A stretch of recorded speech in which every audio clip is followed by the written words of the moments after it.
3 days since the Bleak Halo. The Black Vulture drifts in deep space, silent, waiting for rendezvous with the Avarii fleet. But the crew, they aren't waiting in silence anymore. They're hearing things, seeing things, and some of them aren't sure if they're still themselves. Low rumble, a ship's hull groaning, distant whispers. Kova, the comms officer, notices it first. She insists she had a full conversation with Captain Rains about the rendezvous protocols, except he swears it never happened. She remembers every word, every expression on his face, but in his memory, there was nothing, like the moment had been erased. Kova sits in the dim glow of her console, tapping her temple nervously. Kova, to herself. I know I said it. I know I said it. The engineer, Jassel, finds himself standing in the engine bay, hand pressed flat, against the reactor core, his eyes blank, his face slack. When he blinks, it's like he's just woken up, but he has no memory of walking there. The hum of engines, the sharp metallic ring of tools falling to the floor. Narrator. And the Avarii commander, Lyrix, keeps catching glimpses of something in reflective surfaces. Always behind her. Always just out of reach when she turns. The clink of armor. A mirror shatters. Have you ever stared into a mirror and felt like something else was staring back? Not you. Not a reflection, something waiting behind the glass. By the fourth day, the ship's pilot collapses mid-shift. Med scans show no injuries. Her body is fine, but her neural activity, it looks like she's in REM sleep, dreaming, except her eyes are wide open. Medical alarms. Heart monitor beeps erratic. Before they can restrain her, she sits up. Her pupils are blown wide. Her voice flat, and she says words no one will ever forget.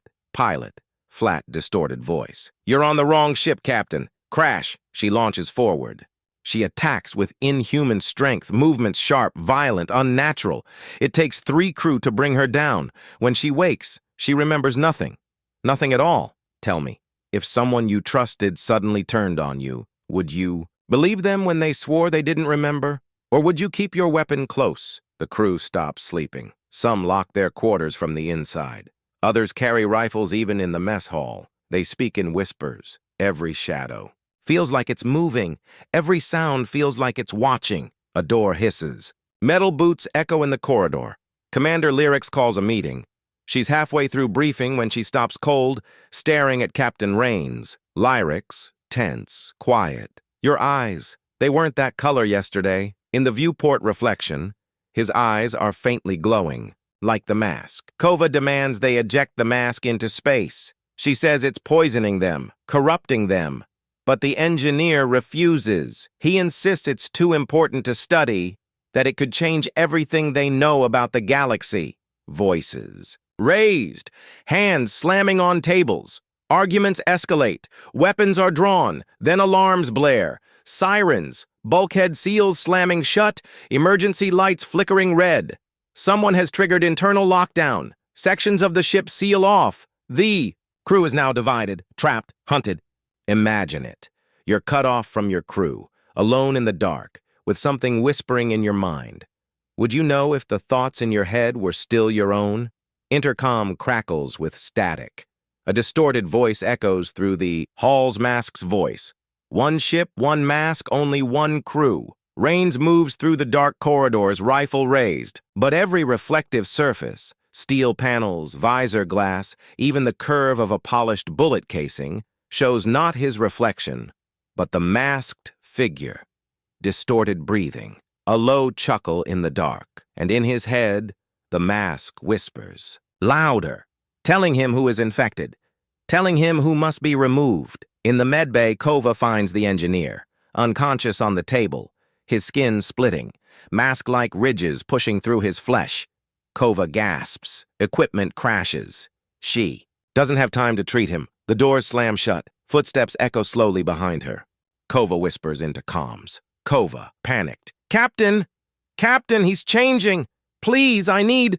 Rains arrives. Kova begs him to help, but the mask whispers something different. Mask's voice, inside Rain's mind. She's not her anymore. End it. For a moment, his grip tightens on his sidearm, his hand shakes. But then he shakes his head, blasts the door controls, and drags her out. What would you do in that moment? Trust your friend? Or trust the voice that's been inside your skull? All this time, they make it to the armory. The mask lies on the table, not where they left it, but waiting. Its plates unfurled like petals. Inside, there's only darkness, and in that darkness, movement, metal creaking, a whisper that isn't words. Rains shoves it into a containment canister. With lyrics covering their backs, they haul it to the airlock.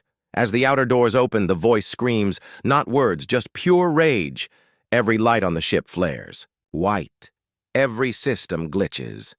And then, thundering footsteps in the corridor. The engineer, awake, but no longer human, charges them. Veins black, his jaw unhinged, his body moving like a puppet pulled by strings.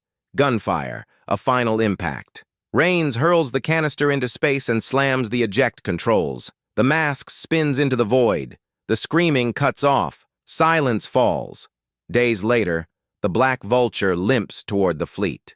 The crew tries to recover, but something in them is broken. Something doesn't heal. Quiet cabin hum. A faint breath of static. Narrator. In his quarters, Rains checks the containment locker. The mask is gone, but on the floor in the same spot he first found it, it lies waiting. And this time, it's smiling. Some things you can't throw away. Some things throw you away instead. So tell me, if it were you aboard the Black Vulture, would you cast the mask into the void? Or would you be the one to put it on? Whispers rise. Screen fades to black.